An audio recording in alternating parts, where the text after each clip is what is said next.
Hey there everyone, in today's video I'm going to show you how to have a different page in your Word document. Sometimes you need to mark up your pages and have them numbered like this.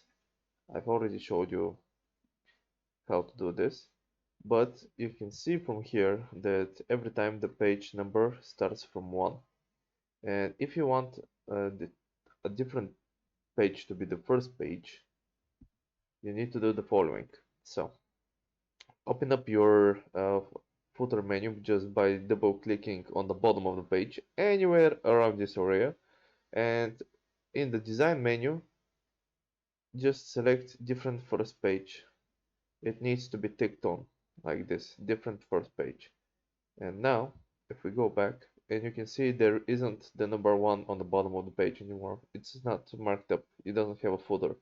But if we control and enter, you can see that our second page has a number, just our first page doesn't. And if we scroll down a bit with another control and enter, you see that every other page is marked up as well except the first one. And that's how you do it.